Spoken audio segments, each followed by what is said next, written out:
Mighty Marvel Masterworks, Captain America, Volume 1. I can't find this anywhere on the actual book itself. I don't know, maybe. No. Here it is. It is, according to Amazon, it is subtitled The Sentinel of Liberty. I was just about to say I can't find that anywhere in the actual book itself, but here it is in small print on the information page. Very easy to miss, though. It looks like this is just essentially Mighty Marvel Masterworks Captain America.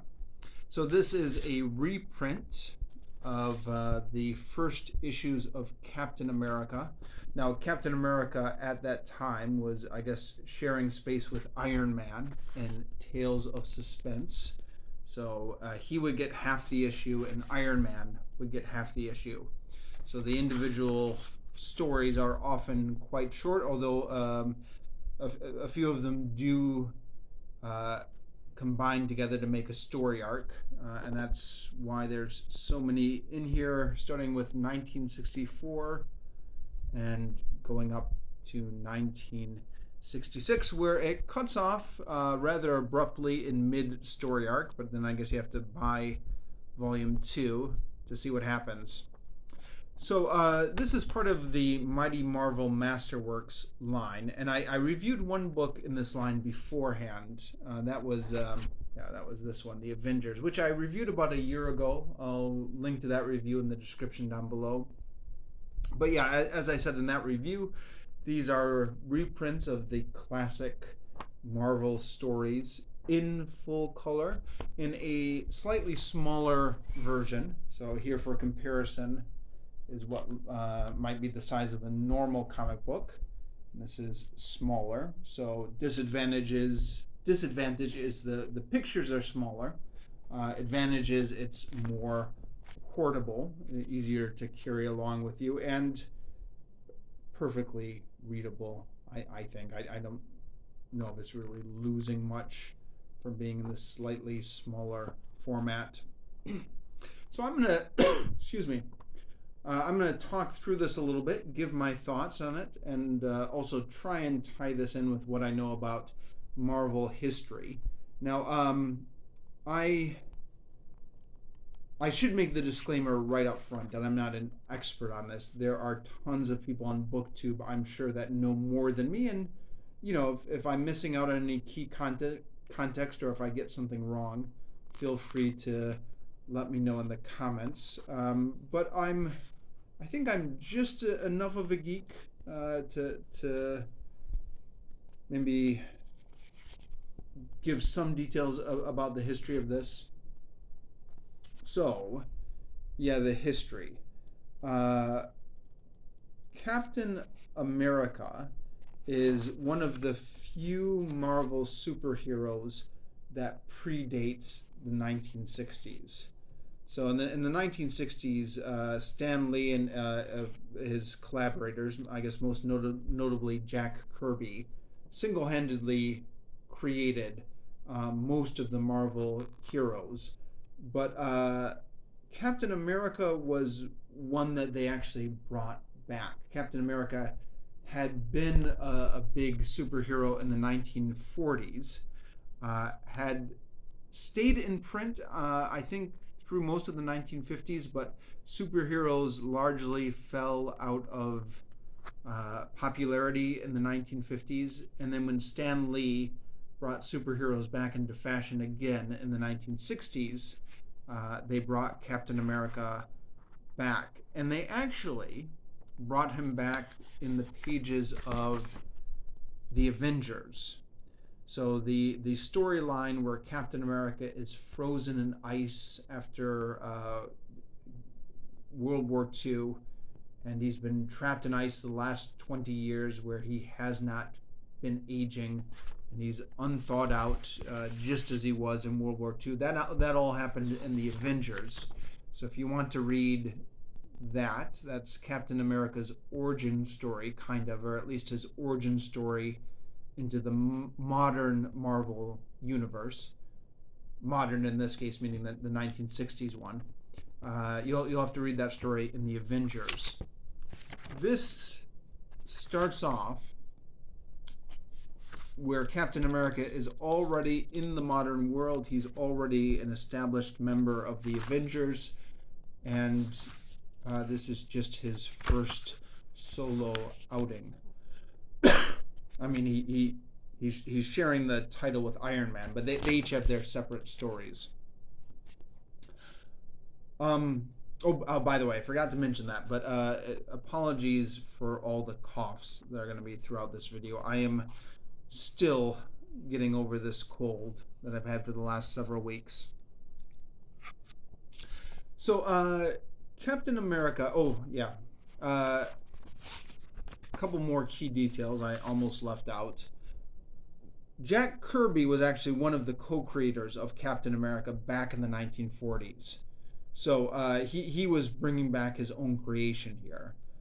Stan Lee was not one of the original co-creators, but Stan Lee and Jack Kirby were famous for inventing most of the Marvel superheroes in the 1960s, and Captain America was one of Jack Kirby's creations. Captain America in the 1940s and beyond had a teenage sidekick, Bucky. So, teenage sidekicks were popular at that time. Batman and Robin, Green Arrow and Speedy, and Captain America and Bucky. But in the new Stan Lee version, Captain America was thawed out from the ice, but Bucky was killed in that last mission. And so now Captain America is mourning the death of his sidekick. So he's going through his photo albums of the warriors. Bucky, my teenage sidekick. I should have known better than to look at the album to revive old memories. It's no good. It's over now. Over and done with. Bucky is dead. There will never be another one like him. And that's the end of that moping. But it pops up again periodically throughout this book. Captain America mourning.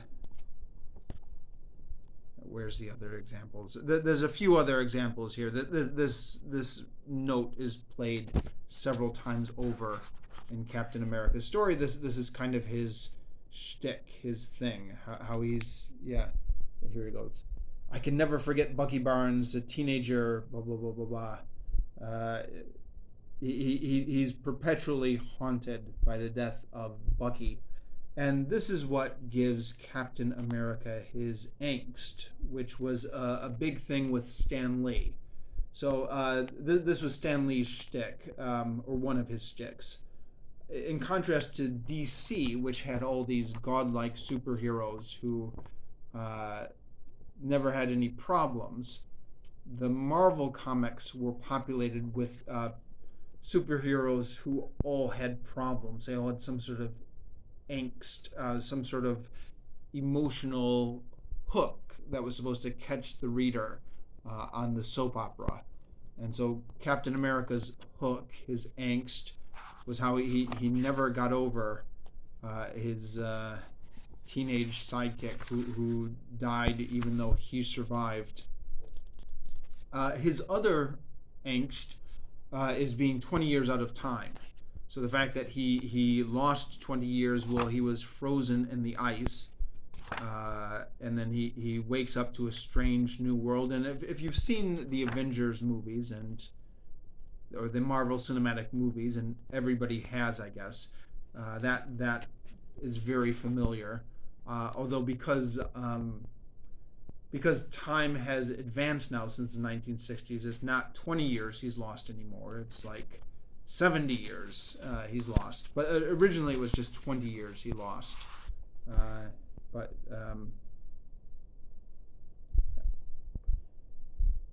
I know for certain, but it's been more than 20 years since then. Is she still alive? That thing. I'll come back to that later, maybe. So Captain America's angst being 20 years out of time and having lost his teenage sidekick. Stan Lee, in interviews, I think, said one of the reasons he got rid of Bucky is because he didn't like the whole idea of teenage sidekicks. He said it was child endangerment to take a kid along with you on these missions, which I mean is kind of a point, although comic books obviously don't exist in the real world, and they especially didn't exist in the real world back then. They were a kid's fantasy. But okay, yeah, fair enough. And I think I saw him uh, say that on Comic Book Confidential, which is a documentary about comic books. If my memory serves me right, that's another thing I've reviewed on this blog. I'll try and on this channel. I'll try and remember to leave a link down to my review of Comic Book Confidential, where Stan Lee is doing his little thing about teenage sidekicks.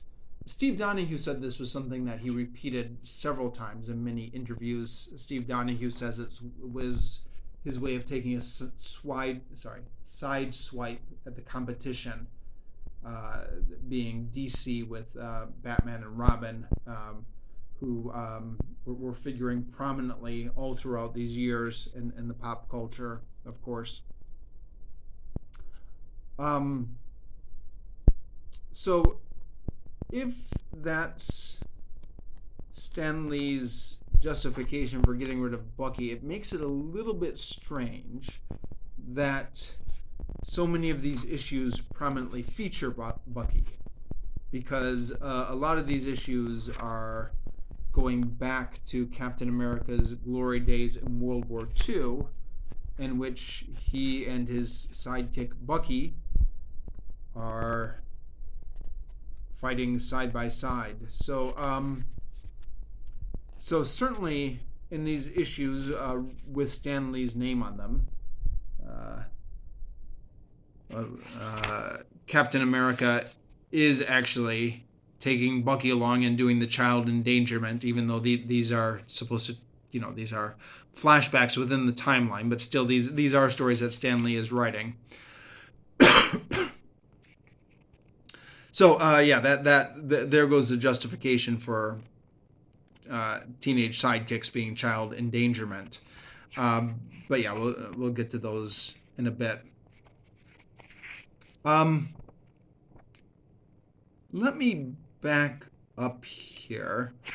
The 1960s, the Stan Lee, Jack Kirby era in comic books is very mythologized, and it's really interesting to think about how much of the pop culture was single-handedly created by these two and by Stan Lee with his other collaborators. I mean, if you go over to DC, Batman, Superman, Wonder Woman, Flash, Green Arrow, they all have different creators.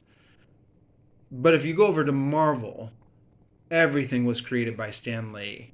Spider-Man, Thor, the Hulk, the X-Men. You just go all the way down the list, and it all was Iron Man. It was all Stan Lee for all of it, with Jack Kirby and Steve Ditko and a few other people. So it was and it was a very short time as well. Just the first few years of the 1960s, the first half of the 1960s, saw most of Stan Lee's creations in those first few short years. So it's mythologized as this golden period in Marvel comic books history. Although I shouldn't be using the word golden, because according to comic book history nomenclature, it's supposed to be the Silver Age. The golden age of superhero comics is the 1940s. I think the logic meaning golden age meaning the first age, silver meaning the second age. But yeah, certainly it's in terms of the in the sense that golden would mean the best age. I think you could make the argument that the 1960s were the golden age of Marvel. or at least that's the mythology. I mentioned, though, in my review of the Avengers Volume 1, that despite all the mythology that's grown up around this period, and despite the enormous burst of creativity, these stories can be pretty awful. And who knows how much of this is. I mean, I know. You have to judge these things against their time, right?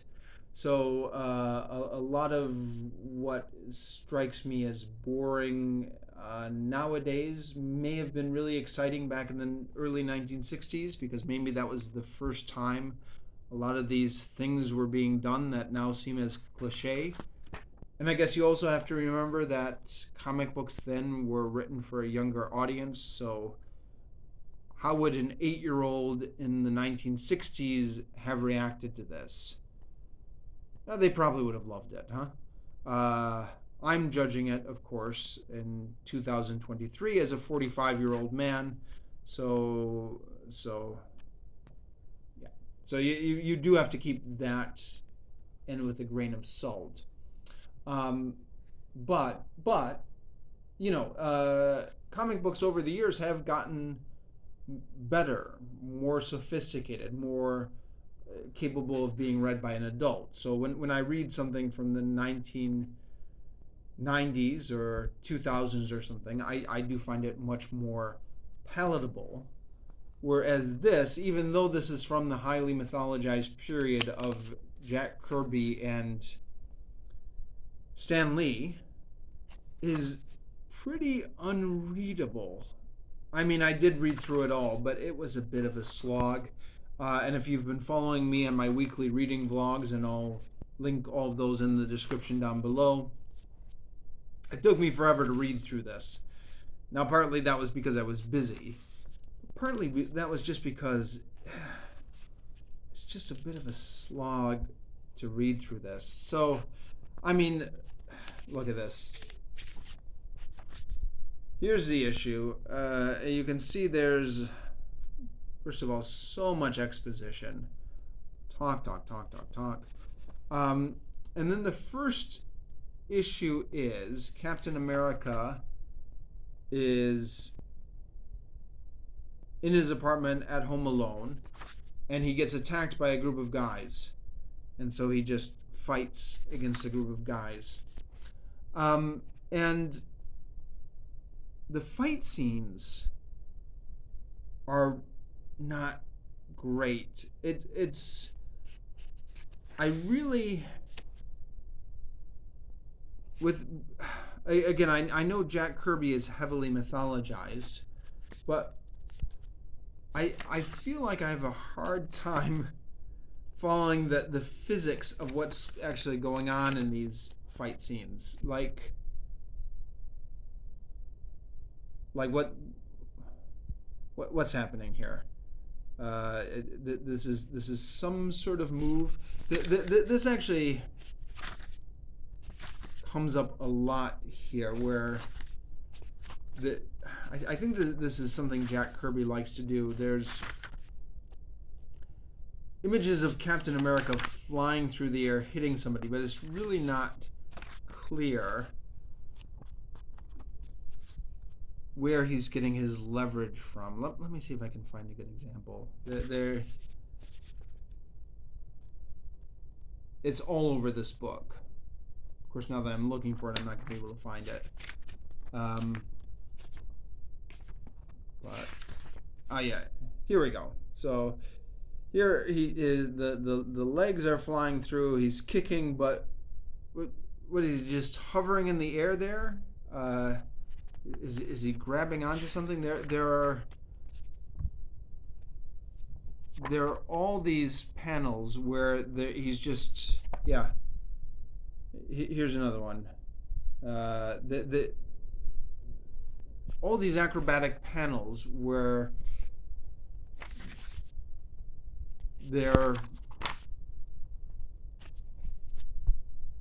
there's some sort of blow being struck, but it's really unclear how the physics of this is really working out. Oh yeah, just passed one here. I think this is Bucky here. Where was it? Oh yeah, here we go. So, I mean, I like a good action scene as much as anybody, but what am I supposed to be imagining here?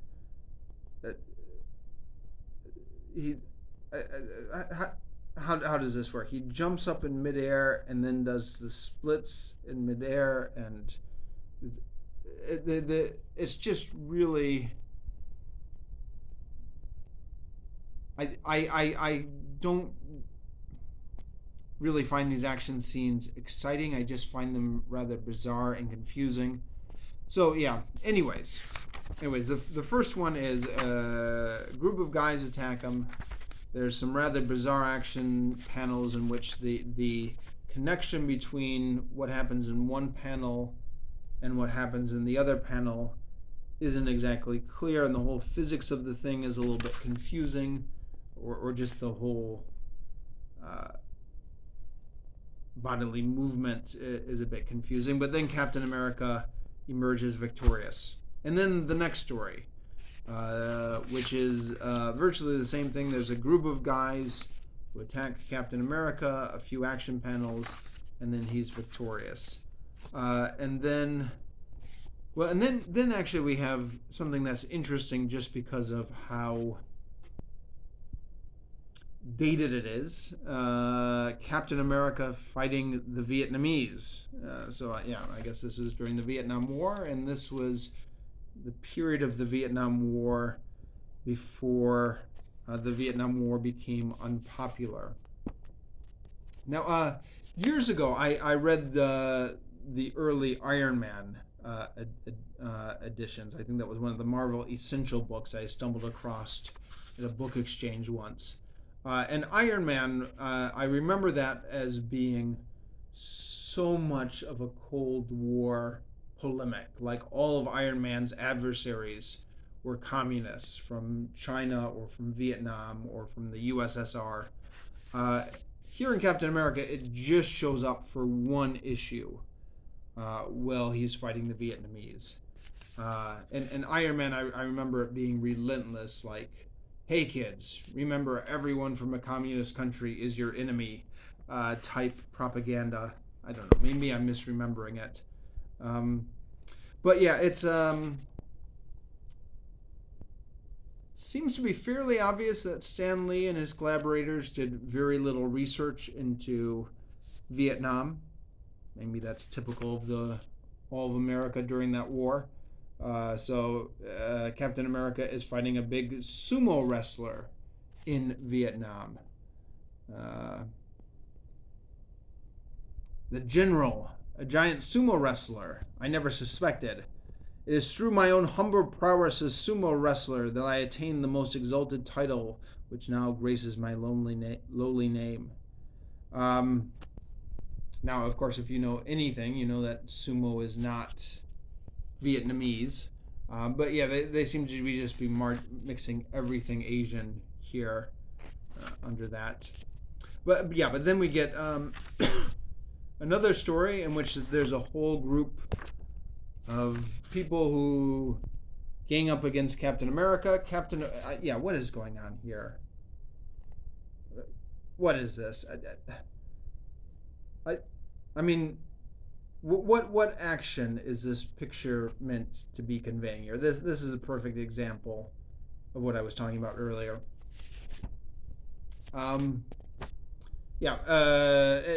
Captain America fighting another whole group. Now in the very beginning here,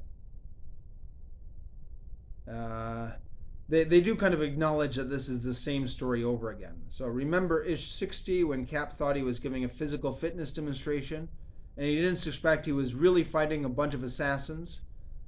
Well, some guys always learn the hard way. Here he is again demonstrating his prowess. So they're essentially saying, okay, here he is again, just taking on a whole group of guys. That's the story. This time he's in a prison. And then after that, we go, excuse me, this cough, huh? We go back to Captain America's origin stories in the 1940s. Now, the editorial decisions behind this are not revealed in this volume, but for whatever reason, they decided to abandon the idea of Captain America in the modern world. Now, Captain America's adventures in the modern world are presumably still taking place within the issues of Avengers, which was still being published at that time. But now we're going back to the 1940s to revisit Captain America's origin story. And then for several issues, we get Captain America back in his glory days of World War II, being joined, of course, by his teenage sidekick, Bucky, who Stan Lee now apparently seems to have no problem writing these stories about child endangerment here with Bucky. And that continues through several stories, which start off pretty boring. I mean, it's just the same thing again, Captain America fighting a group of people. And it's also, I don't know. It's interesting kind of going back to World War II because it's got that was Captain America's heyday. Even though these stories were written in the 1960s, it was interesting to see World War II as envisioned from the 1960s perspective. Here's another classic example of what I was talking about earlier. What is going on in this picture? Just somebody's hitting somebody, but how does this work? But at the same time, this is not in current continuity at this point. Current continuity is taking place in the 1960s. This is taking place in the 1940s. So you know that nothing really consequential is going to happen, right? Because all of this was happening 20 years ago in terms of the current continuity at the time. So that there's going to be no interesting new developments, or Captain America or Bucky can't die because these are all flashbacks. That being said, though, they do kind of get a little bit interesting as we go on. We have Captain America at one point gets hypnotized, and Hitler makes an appearance.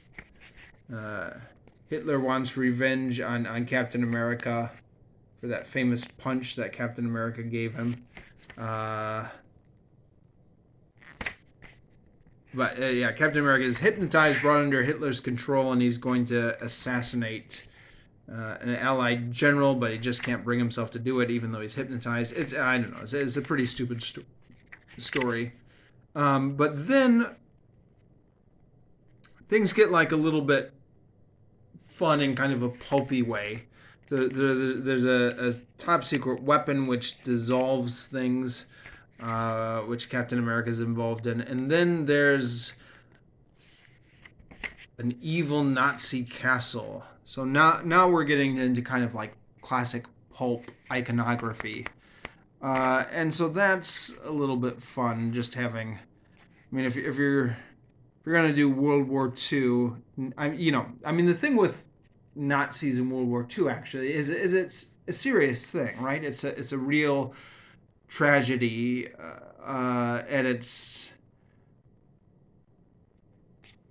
perhaps shouldn't be played like this for pulp, but in the 1960s it was. It was. I think it was before people were. I think people quite. It was a.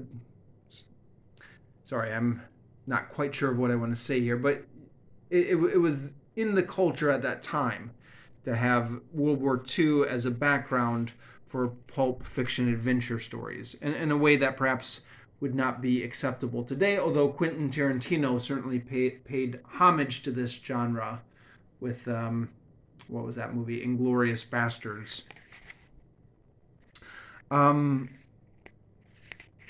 yeah. This is full on 1960s pulp using World War II for these adventures against evil Nazi doctors in a secret castle in the countryside here. It's great as a timepiece. Then, after several issues, we all of a sudden go back to Captain America in the present day, where he's back with the Avengers. Now there are several new Avengers at this point. Hawkeye, the Silver Witch. No, what was her name? Not the Silver Witch. The what's her name? Sorry, I'm blanking on it. Quicksilver. It'll come to me in a moment. Wanda. Well, yeah. Wanda, the witch.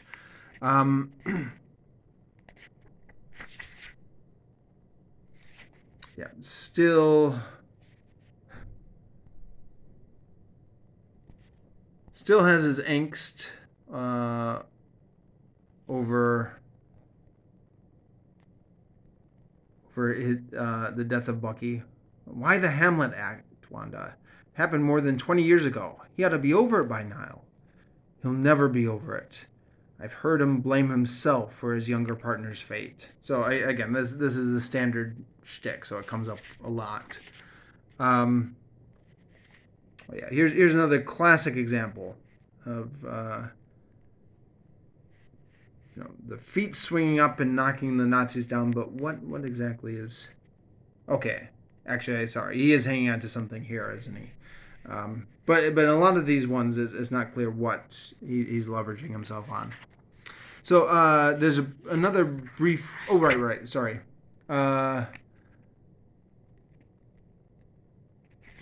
This brings him back to present day, and there's a note at the bottom. Where is it? The bottom of the issue.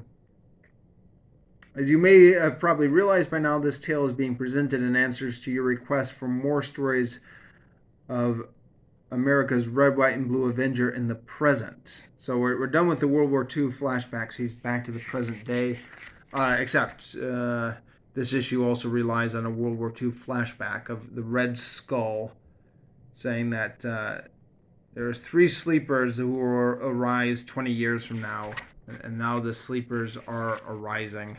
So that this is more classic pulp fiction Nazi stuff.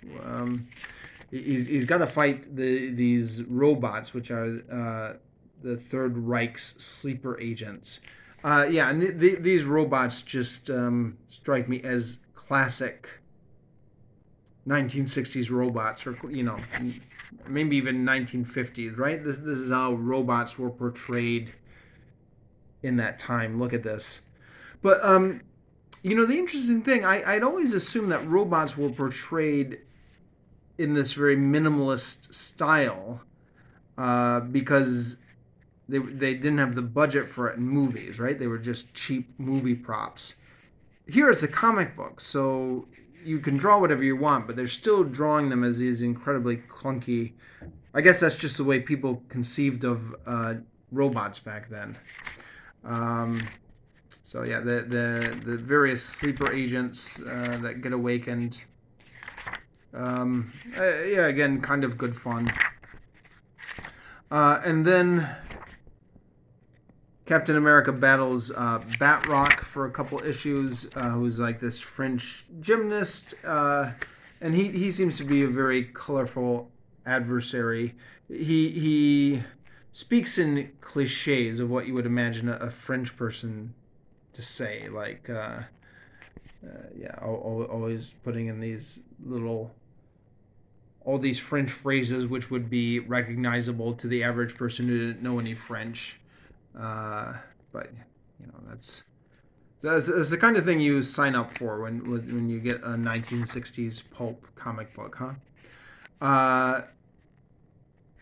And this person apparently an agent of S.H.I.E.L.D.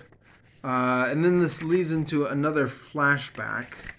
So Captain America in the present day, but still having a flashback to World War II. And now his angst is that, in addition to suffering the loss of Bucky, he's got new angst. It turns out that he had a lover back in World War II that has never been mentioned before, but whose loss is now haunting him. So, this is the backstory of that. And then, yeah, and how that resolves, I don't know. I guess I'll have to buy the next installment whenever it comes out. I say buy, but this is actually a library book for me. And I'm living out here in Vietnam, so who knows whether I'll actually buy the next one. I did ages ago, way back 13 years ago when I was studying at the University of Melbourne. They had a number of the Marvel Essential volumes in their library, and I read a lot of those when I was supposed to be working on my thesis, including several Captain America ones. Now, I don't remember any of these stories, so maybe Volume 1 was out of the library, and I just started with Volume 2. But I did read several Captain America stories from the 1960s and 70s. And what I remember about those from the 1960s was Captain America was usually paired up with the agents of S.H.I.E.L.D. Not always, but often. Now that is just barely in here near the end. There's an agent of S.H.I.E.L.D. He runs into here. But then, yeah, next issue, Captain America meets Nick Fury, agent of S.H.I.E.L.D. So I guess that's coming in the next issues. Because, yeah, I remember the dynamic between Captain America and Nick Fury. Nick Fury is another character that dates back to World War II. But in the 1960s continuity, Captain America had not aged 20 years because he'd been frozen in the ice. Nick Fury had aged 20 years because he'd been living a normal life. And so Nick Fury was very resentful of the fact that Captain America was still now in his youth, while Nick Fury had become middle-aged. And that was another, yeah, I guess this comes back to Stan Lee's thing about every character needing to have his angst. That was Nick Fury's angst about growing old, while Captain America got to stay young. And that was a conflict that would play out between them. And yeah, there was lots of Captain America's... A lot of Captain America's stories in those issues was battling Hydra, which I think is maybe what Captain America is more suited for if you're going to unfreeze him in the 1960s. Battle Hydra and secret spy Nazis and stuff like that. But yeah, those must all be in, I guess those stories would maybe be in Volume 2 when that comes out here. So this is Volume 1, and yeah, it has its points of interest, as I hope I've pointed out, but on the whole is just painfully boring to read, which is one of the reasons I read through it so slowly. Nevertheless, if you're a comic book geek, these are the classics. So these are the Sentinel works of the genre, the early 1960s Marvel. So it should be read, I think, just for that factor, if nothing else, if you're a comic book geek, superhero geek, I guess. And if you're not, you can safely pass these by. And that's it for this review.